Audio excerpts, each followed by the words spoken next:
Então, vamos lá. Dentro desse assunto que vocês me colocaram, eu sou apaixonada pela questão mitocondrial. E quando a gente fala da questão mitocondrial, é esse paciente como um todo.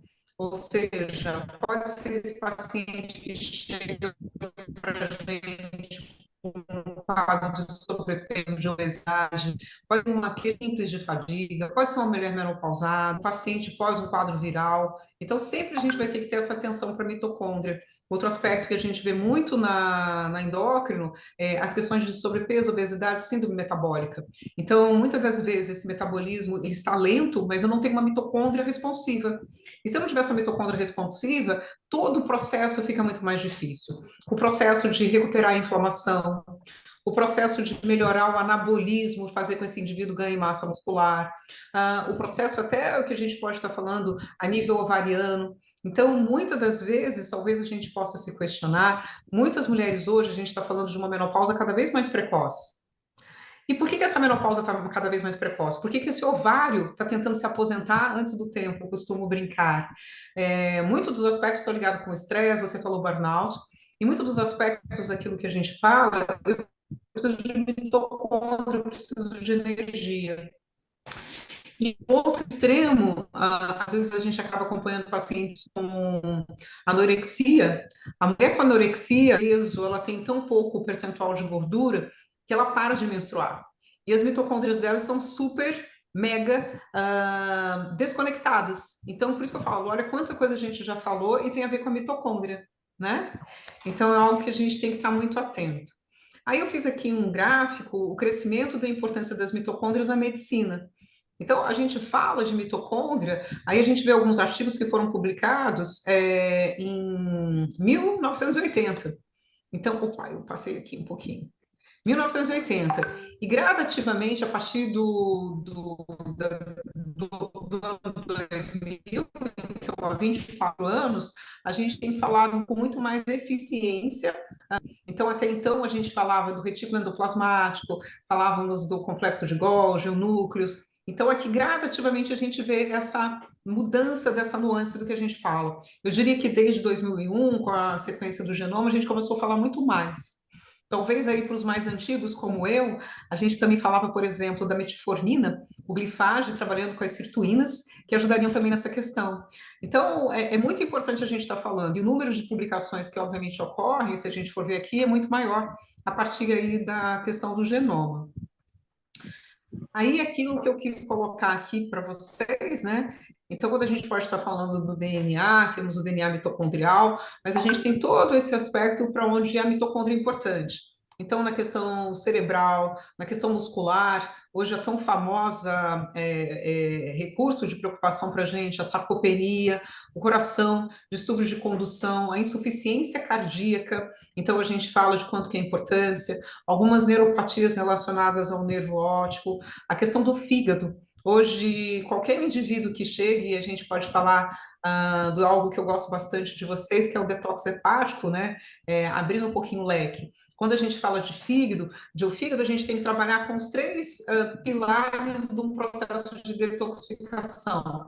Trabalhar com as CYPs, né? Então, as citocromos. Depois Doutora, a gente trabalha com uma fase de conjugação, que a gente associa... Oi, os perdão. slides eles estão Pode paralisados, eles falar? não estão passando, tá? Creio aqui também pelo chat que não é só o meu, eles estão travados. E agora? Eu acho que você vai ter que ir lá no modo de exibição Hã? tela cheia e avançar por lá, Suzy. Pela sua tela aqui, lá em cima tá habilitar a edição, você vai ter que clicar lá para você conseguir movimentar.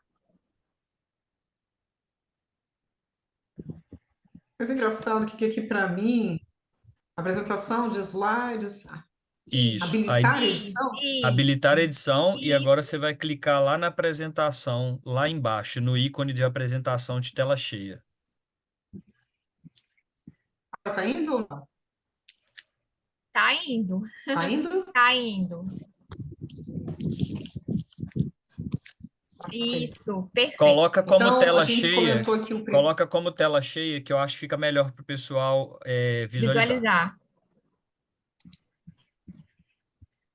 No canto inferior direito. canto inferior direito tem more? Ou É, é... é uma telinha que parece uma telinha de projeção. Um ícone que parece uma telinha de projeção.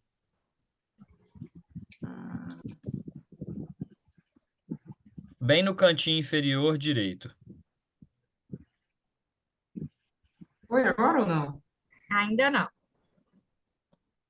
Direito? Foi ou não? Para mim aqui ainda não. Pode ser que tenha algum delay, mas ainda não foi não. De onde tem a barrinha ali de porcentagem para o tamanho da tela, é o primeiro ícone à esquerda da barrinha.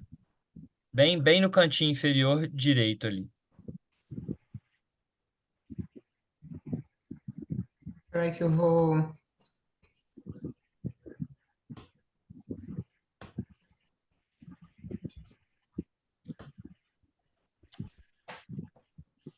Ah, foi ou não?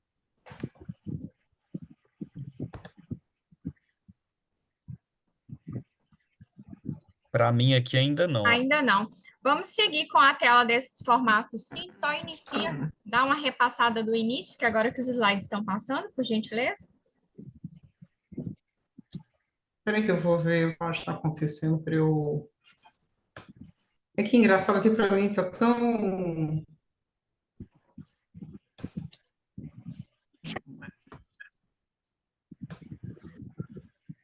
Piorou ou melhorou?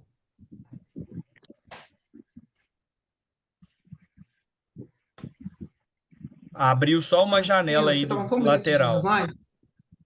Abriu só uma janela. Na verdade, a gente consegue ver, só que se você colocar na projeção do modo tela inteira, ele aparece na tela inteira do dispositivo que a gente está te assistindo. Na parte Espera aí que superior eu... também, lá perto do disquinho de salvar, voltar, tem o projetor lá em cima. Essa tela que você está exibindo para gente, lá na parte superior tem um monitor com um playzinho lá em cima. Esse Do lado. do lado, Ah, do lado da setinha de voltar em cima mesmo.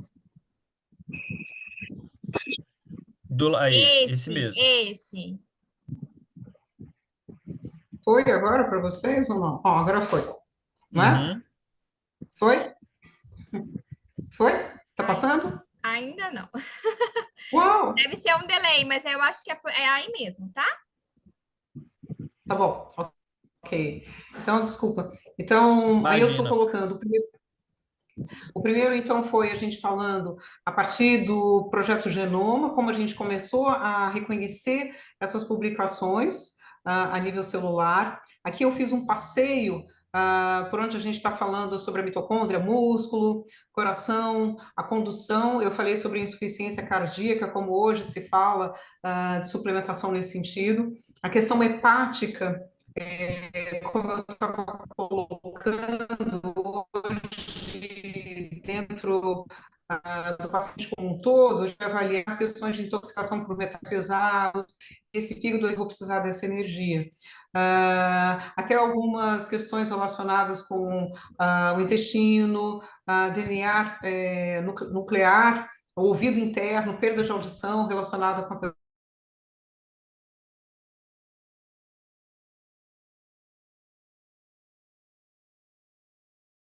Suzy, seu áudio ficou mudo. Todos esses aspectos, a gente fala sobre a questão mitocondrial. E aqui a gente colocou bem, né, o envelhecimento do sistema neuromuscular e a sarcopenia, e uma perspectiva da melhora dessa função mitocondrial, como que a gente pode trabalhar. Aqui no gráfico, vocês veem que tem a mitocôndria, a idade, e a gente tem um corte do quadríceps da musculatura da coxa, a gente pode falar no indivíduo jovem, no indivíduo aí de meia idade, no indivíduo senil. Então, isso que a gente vai estar falando, toda a parte pode melhorar essa musculatura, que a gente vai chegar no nível mais avançado da sarcopenia. logo aqui na parte esquerda de quem está vendo o gráfico, a gente coloca muito bem isso, né? Como vai sendo essa evolução desse indivíduo Só, caminhando te- só, adequadamente. Só te fazer um corte, o slide que está aparecendo para todo mundo é o slide que tem a importância das mitocôndrias e o ATP em diversos órgãos. Ele não mudou para a gente. Então, talvez você vai ter que dar Olha um aqui. clique lá na imagem do 4 do próximo slide para a gente ver. E aí, enquanto você faz isso, é interessante a gente falar desse paralelo, né, da relação muito próxima da musculatura, né, com as mitocôndrias. Existem alguns estudos que trazem aí para a gente essa relação. Paralelo. Isso, melhorou. E aí existe, talvez é até o que você vai falar, né? Existe um estudo que traz essa relação, que normalmente o tecido muscular aí ele vai conter em torno de 2.000 mitocôndrias por célula, enquanto o tecido adiposo, ele traz aí normalmente 40 mitocôndrias em média por célula, né? Então a gente tem o tecido muscular de fato como um beneficiador ali, uma verdadeira usina hidrelétrica de produção energética. Talvez por isso tantos de vocês, né, vêm batendo nessa tecla, né, da questão muscular aí, da boa evolução muscular, para justamente a gente conseguir suprir todas as vias, né, os processos biológicos ativos ali, dependentes de ATP. Quando a gente pensa na produção, uma via mais simples, que seria a produção da serotonina a partir do triptofano, é uma via que é dependente de ATP. Então, se a minha mitocôndria performa ruim, eu já vejo ali que eu posso prejudicar diversos sistemas. O slide mudou, tá? Tá tudo certinho aqui. Isso é perfeito quando você coloca, é uma coisa que eu costumo dizer, a idade passa a ser relativa. Então, a saúde mitocondrial vai designar a idade com que eu estou. E aí a gente pensa na mitocôndria no processo de emagrecimento. E quando se fala muito sobre o emagrecimento anabólico de peso, mas dentro dessa redução de peso, e o grande desafio é a gente estar trabalhando com a manutenção da massa muscular. Até porque, quando essa massa muscular ela se mantém, ou conseguimos ganhar a massa muscular, a taxa metabólica basal, de uma forma linda, começa a aumentar.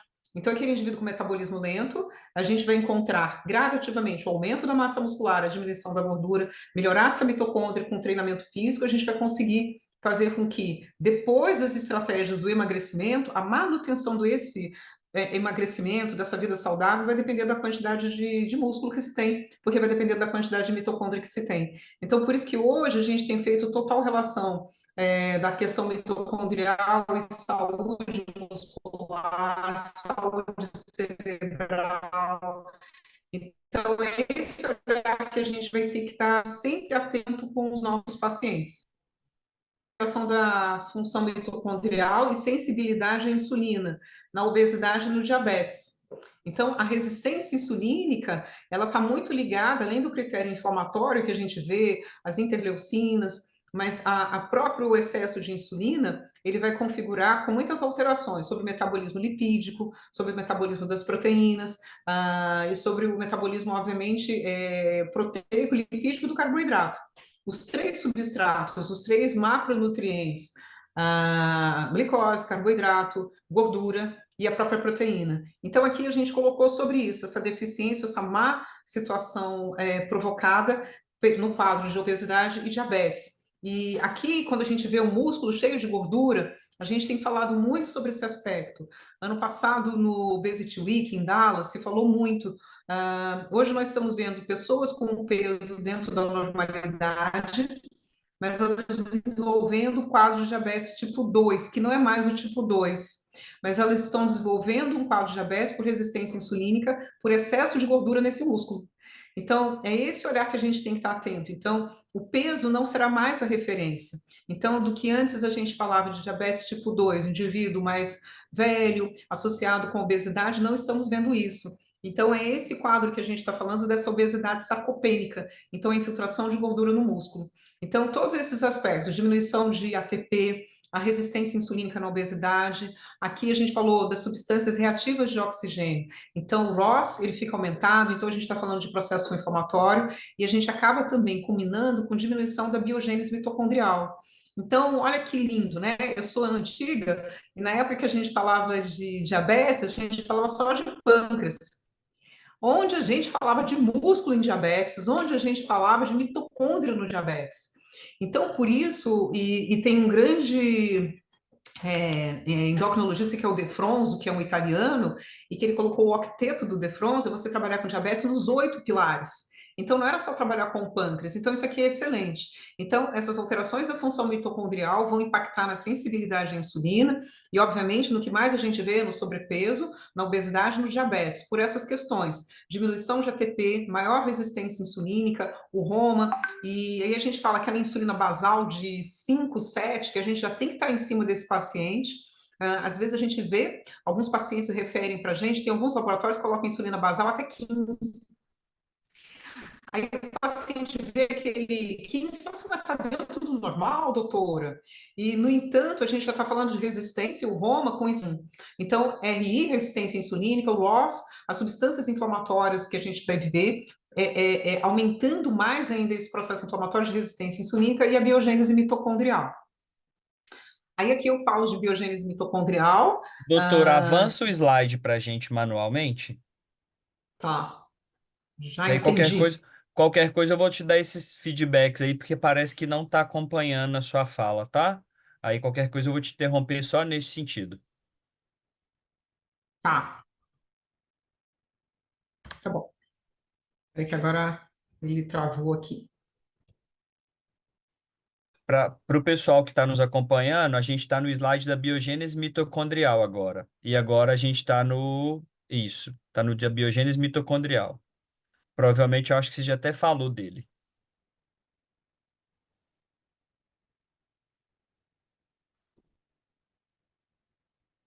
Foi para vocês?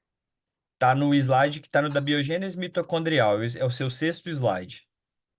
Isso, isso. Uhum. Então, aqui, quando a gente fala de biogênese mitocondrial, também é um grande impacto, né, para a gente. Impacto, o que que a gente pode oferecer de melhor? De novo, eu sou da época que a gente falava da restrição calórica, você fala da questão dos exercícios, aí a gente tem a ação do sistema nervoso simpático também podendo nos ajudar, e a suplementação de aminoácidos. Então, aqui a gente vê entrando, né, sirtuínas, os fatores de expressão gênica que podem ajudar nessa biogênese mitocondrial. Então, assim, genes que vão promover esse quadro. Então, como que a gente pode melhorar? Então, eu digo que as sirtuínas é um grande elemento quando a gente pensa nessa biogênese mitocondrial. Aqui também, do ponto de vista via oral, a gente fala muito da metformina, que é o glifage. Ele tem um potente aspecto nesse sentido de fazer a biogênese mitocondrial.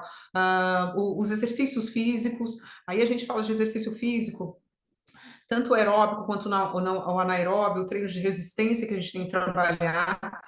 Então, quando a gente fala de exercício, existe uma diferença nos resultados, o impacto desses exercícios sobre essa questão. Em ácidos, eu sempre falo como recurso, muita gente fala do whey protein, mas lembrando que muita gente tem desconforto quando vai ofertar o whey protein, então se aumenta um pouco da dosagem. Então, os aminoácidos, o whey protein é uma molécula grande.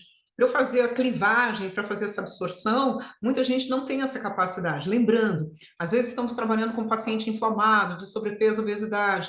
Ele não tem uma microbiota intestinal adequada. Então, quando eu faço essa proteína, talvez ele não consiga ter essa absorção adequada. Então, os aminoácidos usam bastante nesse sentido.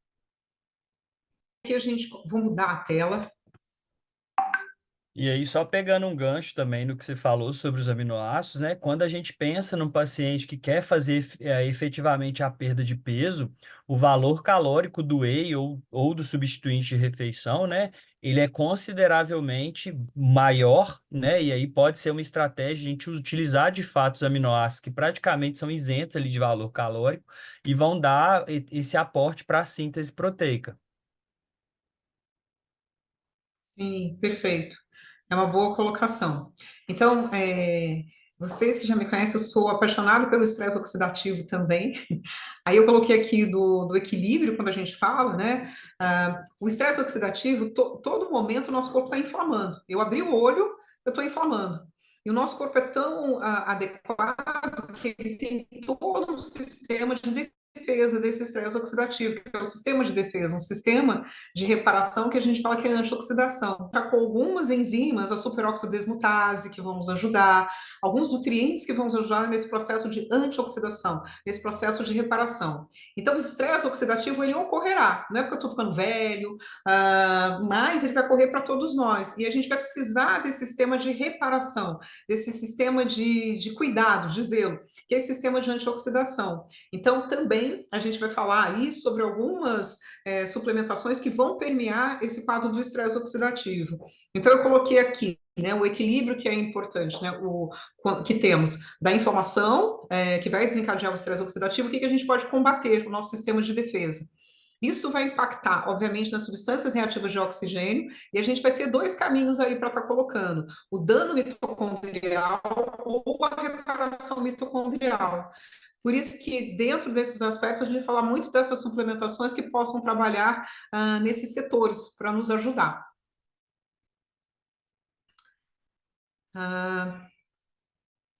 Aí a gente vai falar da questão da mitocôndria e o processo de envelhecimento. Então, sem dúvida alguma, isso que eu falei, o envelhecimento não tem nada, não é somente a ver com a idade. O envelhecimento tem muito a ver com esse envelhecimento mitocondrial. Como a gente pode reparar essa mitocôndria? Como a gente pode ajudar nesse processo? A restrição calórica, a ingestão de agentes antioxidantes nutricionais, isso é ponto fundamental. Quando eu falei da superoxidesmutase, as enzimas que fazem esse processo de reparação, antioxidação, elas precisam de nutrientes, elas precisam de selênio. Eu falei sobre a questão da detoxificação do fígado. O primeiro processo, a primeira fase, a gente vai usar as enzimas CYP, que é a citocromo P450.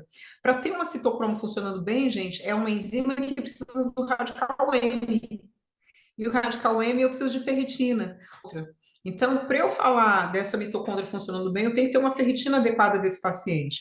Então, eu coloquei aqui que aumento da produção de agentes antioxidantes, tanto os nutricionais quanto esses que a gente vai usar, celulares, promove o aumento da expressão das sirtuínas e das proteínas de choque térmico. Então, isso tudo vai culminar nessa proteção ao organismo. Tudo isso protege a integridade e a funcionalidade das mitocôndrias, reduzindo o estresse oxidativo, as substâncias reativas de oxigênio e nitrogênio, o que está associado à redução do envelhecimento e aumento da longevidade. Então, quando eu estou pensando em mitocôndria, eu falei, abre muito leque, e não é só para gente jovem, mas é para a gente manter essa estrutura funcionando bem. Ô, Suzy, deixa eu fazer só um adendo aqui. A gente vem falando, né, nas consultorias que a gente normalmente faz com vocês aí, profissionais, a gente normalmente, às vezes, monta alguns boosters ou às vezes já recebe alguns boosters mitocondriais prontos ali nas consultorias, né?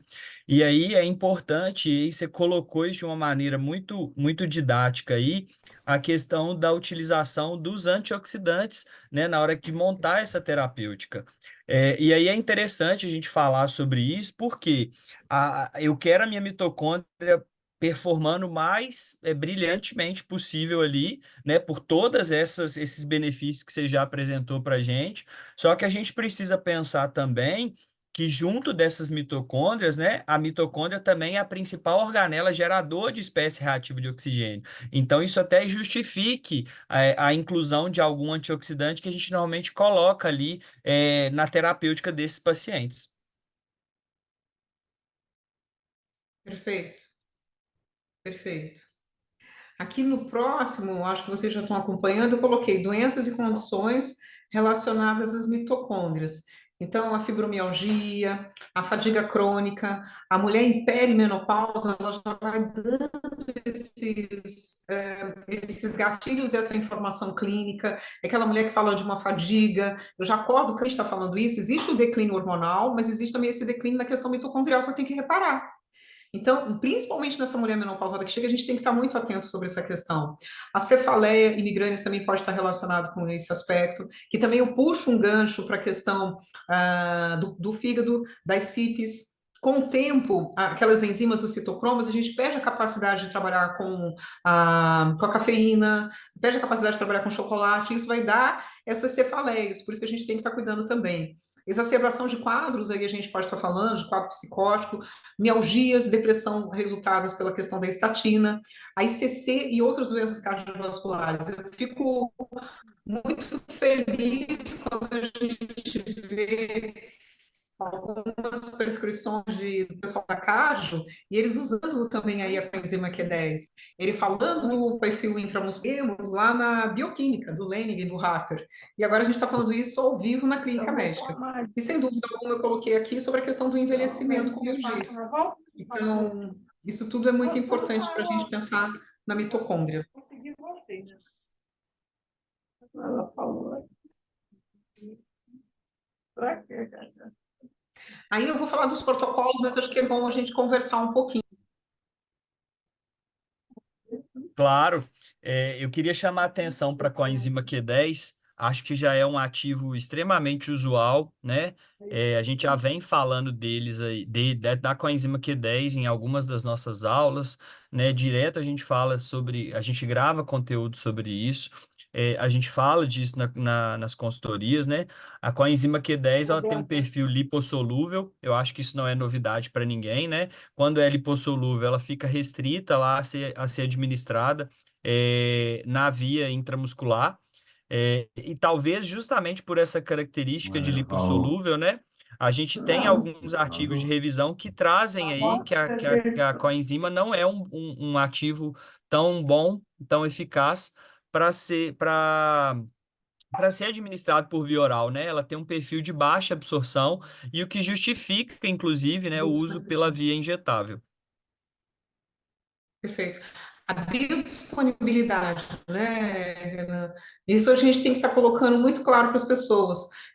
De ter, aí a gente, como estamos aqui, a gente precisa estudar até a mesma própria cúrcuma. A cúrcuma tem um aspecto de biodisponibilidade muito restrito.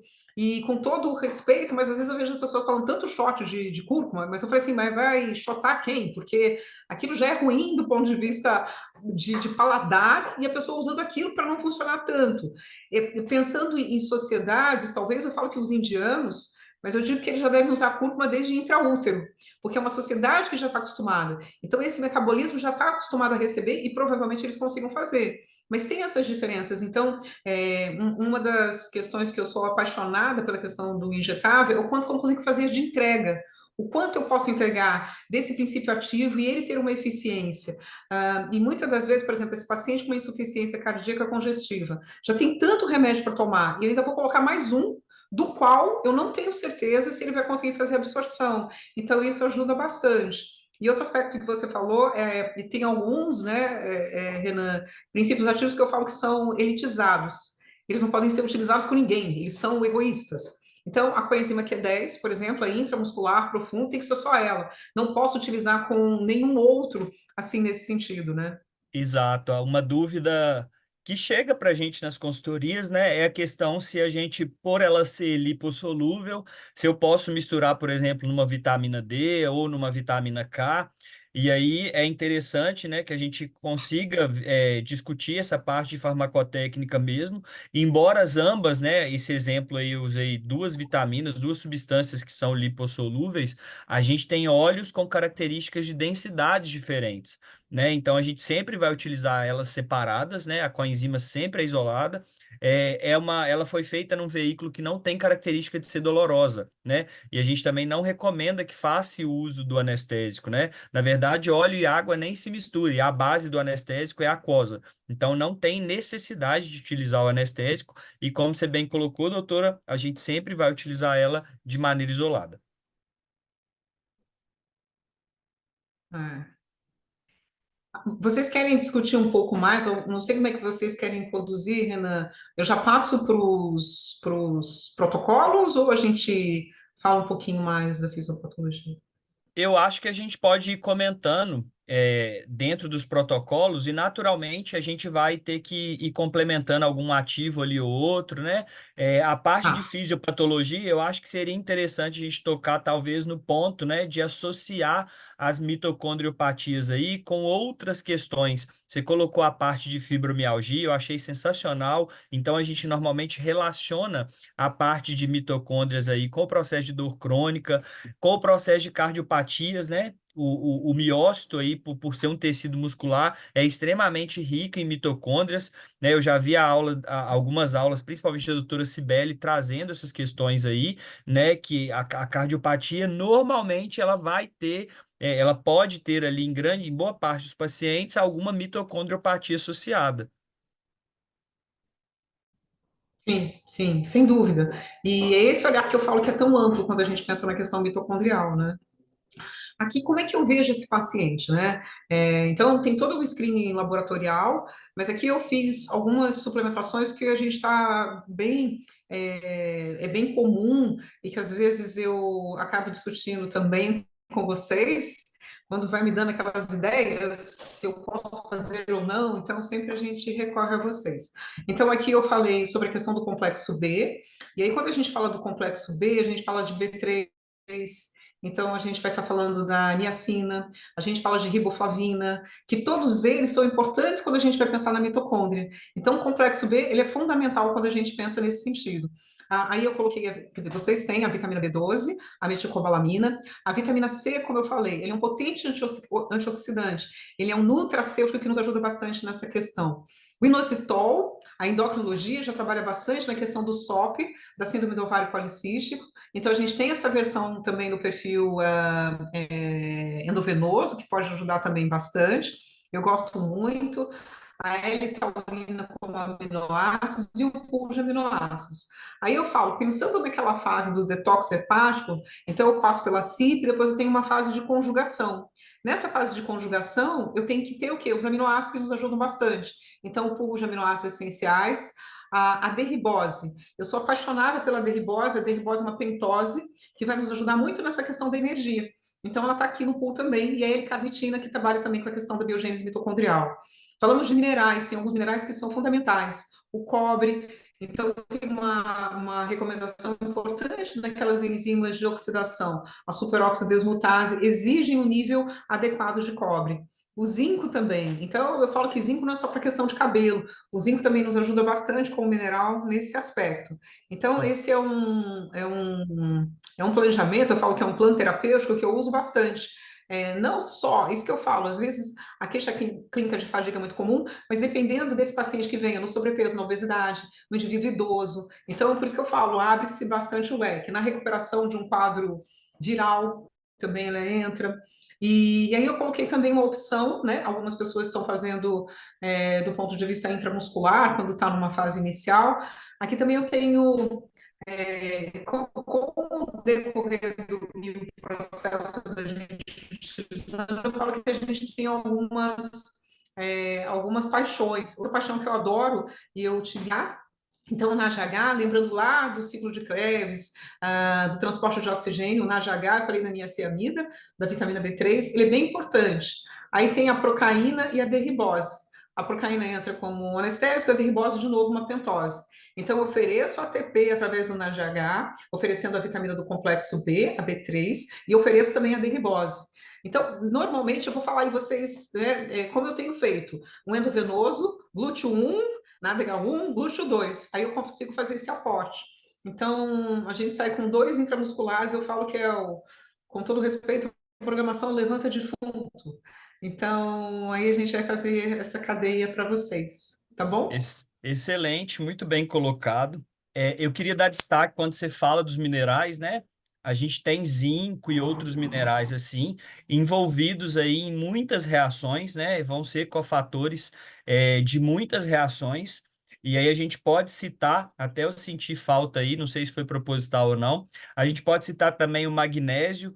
O magnésio ele tem uma característica aí muito ampla de utilização. E quando a gente pensa em mitocôndria, né? O magnésio ele compõe ali o que a gente chama de exoquinase, né? É uma enzima essencial ali na primeira etapa da glicólise, quando a gente quer fazer a glicose virar glicose 6-fosfato naquela via bioquímica lá, que é a principal via de produção de ATP. Então, acho que seria interessante também. Ele tem talvez por essa reação, né, talvez um potencial insulino-mimético.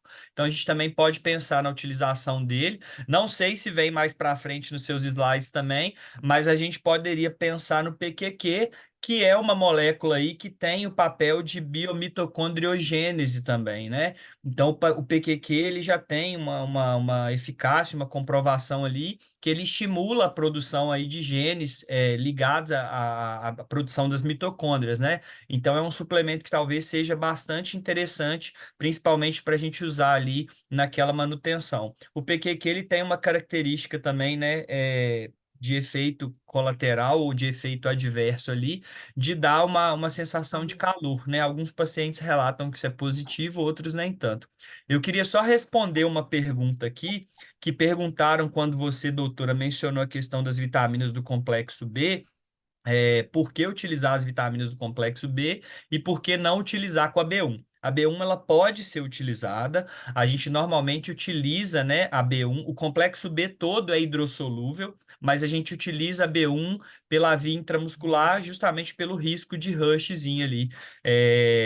Mas num contexto geral, essas vitaminas do complexo B, elas são coenzimas ali de produção energética, né? Isso talvez justifique o uso do complexo B em vários protocolos, em vários planos terapêuticos, né? Quando a gente tem um déficit ali do complexo B no organismo, a gente naturalmente tem um decréscimo ali nos níveis energéticos e dependendo da condição clínica, eu posso ter até uma progressão negativa ali do estado do paciente, se a gente estiver falando, por exemplo, de uma cardiopatia.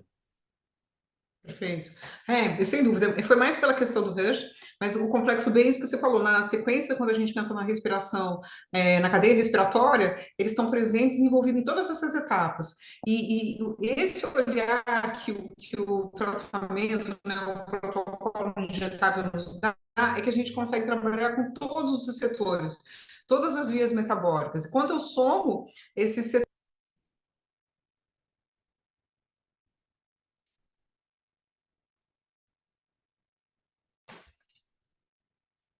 ó, e aqui, ficou por aí. Aqui eu coloquei no azul, que depois a gente vai. Eu também gosto muito. Pera.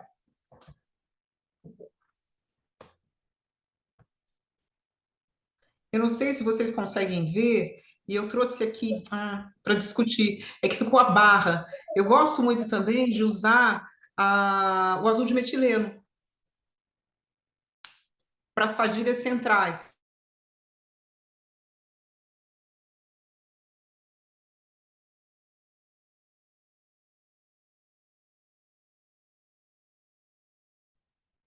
Não sei se vocês me ouviram. Aqui embaixo eu coloquei também o azul de metileno. O azul de metileno, ele é bem interessante quando eu estou trabalhando com os processos de fadiga central, cansaço mental. Então, eu costumo fazer primeiro essa bolsa que a gente colocou aqui, preparo esse paciente com um dano inflamatório.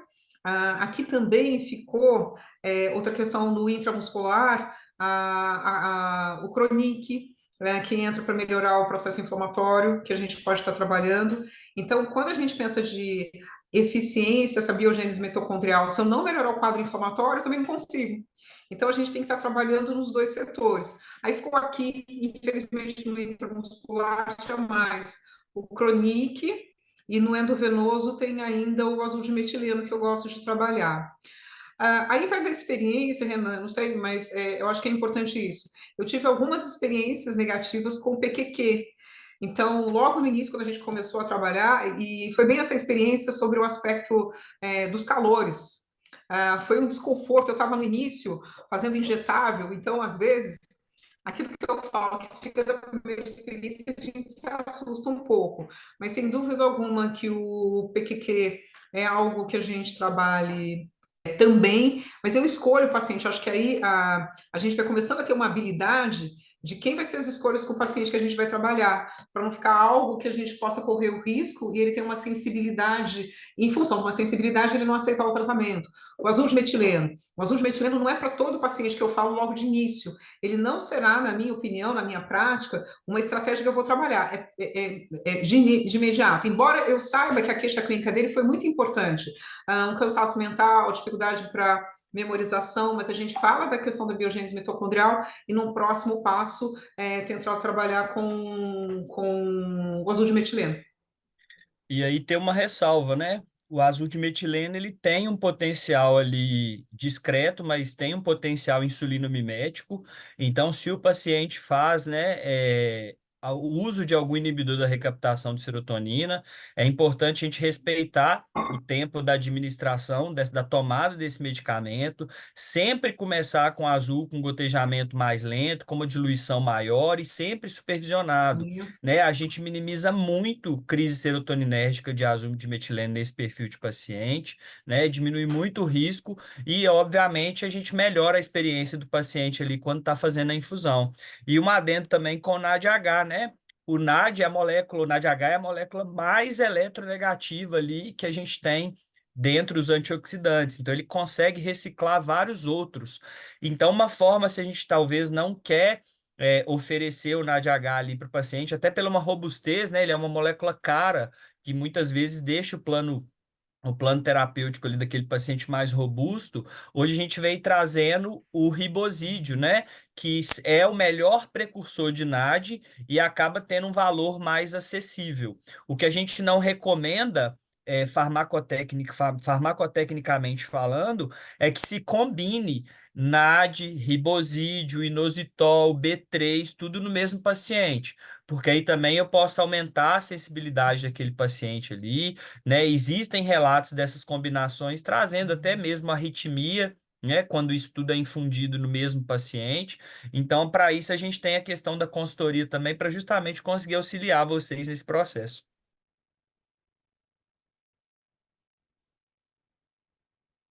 Perfeito. Isso que você colocou é bem importante ter esse critério, né, de gradativamente você ofertar.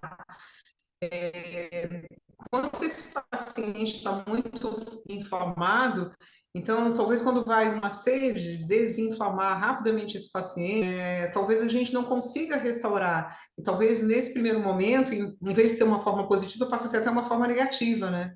Então tem que se tomar muito cuidado. Hoje, querendo ou não, o paciente inflamado, o paciente com déficit mitocondrial é o que a gente vê, né? Então a maioria desses pacientes eles vão apresentar essa característica. E então eu falo que, no caso, ter sempre essas duas visões. Aqui, quando a gente fala tanto da parte intramuscular quanto da parte endovenosa também. Vou só repetir a fala aqui, porque a gente teve alguns comentários pedindo para falar de novo sobre o NADH. Então, a gente, enquanto combinação de substâncias, a gente não recomenda, né, que se faça a utilização concomitante na mesma bolsa ali, com a B3, com o ribosídeo e com o inositol. São moléculas muito parecidas num contexto geral ali, né? Então, eu vou fazer o complexo B via intramuscular, posso utilizar o NAD? Pode. Agora, vai infundir B3, o complexo B contendo a B3, o ribosídeo, o NAD e o inositol. No final das contas, a gente tem moléculas muito similares e paciente já tem algumas produções literárias que relatam que o paciente pode ter uma sensibilidade, ele pode ter uma arritmia, e aí para um paciente que é cardiopata não é interessante que ele tenha qualquer alteração ali no ritmo cardíaco, enfim.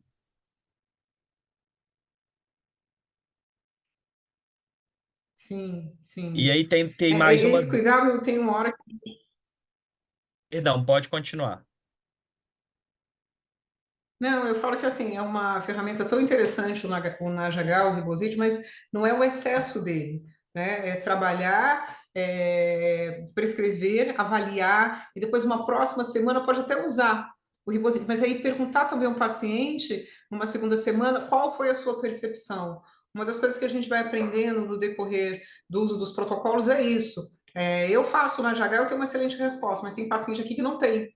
e aí vai melhorar com ribosídeo. Quer dizer, então fica é muito interessante a gente sempre cultivar com esse paciente qual é a sua percepção, quais são os seus sintomas, como você está melhorando, né?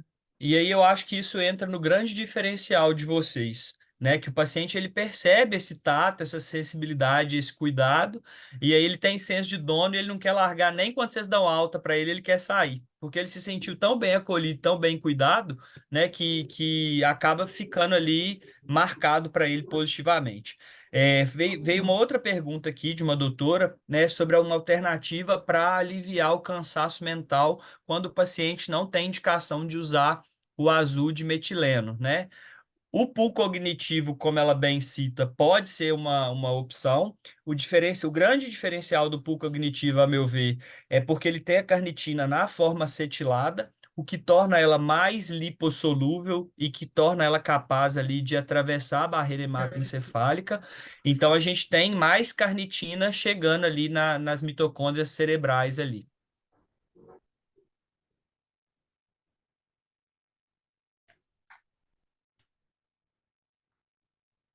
Doutora Suzy, quer complementar? Então, aí, de novo, falando nesse sentido, a gente fala que esse cansaço como um todo, diminuir os quadros inflamatórios, aí a culpa no resveratrol, se você precisar fazer o intramuscular, então, uma opção para a gente estar colocando. Quando a gente fala, quando você, a carnitina nessa forma acetilada, tem mais absorção pela via hematoencefálica, então isso ajuda bastante. Mas, de uma forma geral, aí a gente vê dentro da endócrino, vê como um todo, vê cortisol, estresse, que também pode ser um dos outros fatores. E uma das coisas que a gente vai vendo, né, Renan, por exemplo, a vitamina C. A vitamina C, ela tem uma ação antiadrenérgica, né? Ela tem uma ação também antioxidante, mas é mental.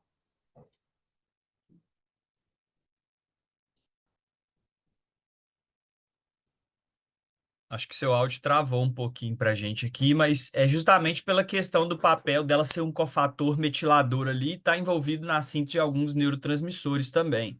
Em relação à pergunta que foi feita, critérios para eletivar o paciente a usar o azul de metileno, né? A gente já falou uma possível interação medicamentosa aí com os inibidores seletivos da recaptação de serotonina, mas é interessante que vocês façam uma avaliação laboratorial da G6PD, porque o paciente que tem a deficiência enzimática dela, ele não é apto a usar o azul de metileno pelo risco de hemólise. Então é muito comum, antes de fazer as infusões ali, né, na anamnese ou naquela bateria de exames que vocês solicitam, vocês solicitarem aí a avaliação da G6PD. É um outro parâmetro para a gente trabalhar. A G6PD, sem dúvida alguma, que você falou agora, também é um parâmetro muito importante. E no recordatório, quando a gente fala do 5-HTP, hidroxitriptofano, então se ele já está usando, até que seja no via oral, a gente vai ter que estar tomando cuidado. Se a gente vai usar o azul de metileno ou não. Aí é o inquérito mesmo de medicações que ele trabalha, né? Que esse paciente esteja trabalhando. Perfeito e muito bem colocado, e para isso também eles podem contar com o nosso time aí de consultores farmacêuticos, porque a gente auxilia nessa parte, né? A gente tá caminhando aqui para o finalzinho da nossa aula. Eu queria ver se tem mais alguma dúvida, né? A gente manteve aí mais de 120 pessoas online numa terça-feira à noite, que é muito bom saber que tem muitos doutores aí ligados com a gente. Inclusive, Suzy, alguém elogiou bastante a aula aqui, falou que queria que você fizesse uma aula sobre SOP posteriormente, Síndrome de Ovário Policístico. Fica aberto o convite aí, você já é uma parceira de longa data da Central, a gente tem um carinho enorme por você aí. Então, Bilateral. pessoal, É se tiver bilateral. alguma dúvida, fiquem à vontade para mandar aí no chat para a gente, tá? E essa interação é muito boa, né, Renan? Eu comecei realmente a fazer a parte de injetáveis com vocês. Tive e tenho um suporte super bom. Então, as dúvidas vão ocorrendo, a gente vai ficando um pouco assim, mas precisa ter critério. A questão do injetável não é apenas uma fase da medicina, ela veio dos gatilhos que a gente fala, com a questão do Covid, quadros inflamatórios, talvez a gente não tivesse, sabíamos, mas a gente não teve percepção. Então, coisa do injetável é apaixonante, porque você vai vendo melhora nesse paciente. Mas eu sempre digo que o menos é mais, e tem que ter critério, e tem que ter essa troca que vocês fazem, tem que ter esse apoio, porque senão a gente não acaba se amedrontando, né? E a gente acaba já não tendo resultados. Não, sem sombra de dúvidas. Eu queria antecipadamente te agradecer pela disponibilidade de sempre, pela parceria, né? A gente é muito feliz, né, com essa parceria e tantas outras aí, tantos profissionais que vêm chegando junto com a Central. A gente é quem a gente é em função da gente, de ter vocês aí como parceiros, e a nossa missão é justamente dar esse apoio, esse aporte, né? A gente tem senso de dono também, então a gente se sente pertencente aí nas terapêuticas de vocês para que vocês possam ter o máximo de desempenho clínico ali. Alguns recadinhos aí, pessoal que printou, né, a live, posta e marca a gente, @Central Injetáveis Brasil. O da doutora é doutora_Suzy, o meu é @Renan Marte. É, Pergunta sobre o congresso, quando vai ter outro congresso? Em breve a gente divulga no Instagram, né, na nossa página lá, sobre os eventos. A gente tem lives, a próxima live está marcada para o dia 6/2, e a gente vai falar, vai contar aí com a participação da doutora Ariana Brandão, falando aí de injetáveis pré-carnaval, né, se é possível aí reduzir os danos que o carnaval traz para a gente, né, utilizando aí a parte de suplementação. Então a gente tem outra convidada e ao longo aí das semanas a gente vai divulgar as lives. Pessoal, no mais, muito obrigado a todo mundo que participou. A gente teve um probleminha inicial ali com a internet, né? Mas espero que isso não tenha impactado aí, né, na entrega de conhecimento para vocês.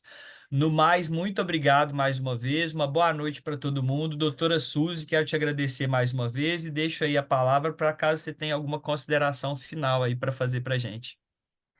Eu quero agradecer. Eu sempre digo, é literalmente uma parceria. Gosto muito do trabalho de vocês. A gente tem essa interação. Eu peço desculpa no início, ficou ruim, algumas falhas, mas do que vocês tiverem dúvidas, podem me chamar pelo Instagram. Eu totalmente aberta. Eu gosto dessa troca. Na verdade, a gente vai fazendo uma troca de conhecimento e todo mundo consegue crescer. E essa sensação de dever cumprido, né? A gente precisa, como médico, ter essa sensação de do que a gente fez de bom para a vida de uma pessoa. E é muito gostoso ver, e eu falo para vocês que nesse minha fase de começo com injetável e hoje do que eu faço de injetável é apaixonante. E quero estar com vocês aí para a gente poder expandir mais. Meu muito obrigada a todos vocês e uma boa noite. Obrigado, doutora. Obrigado a todo mundo que participou aí. Boa noite para todo mundo. Boa semana.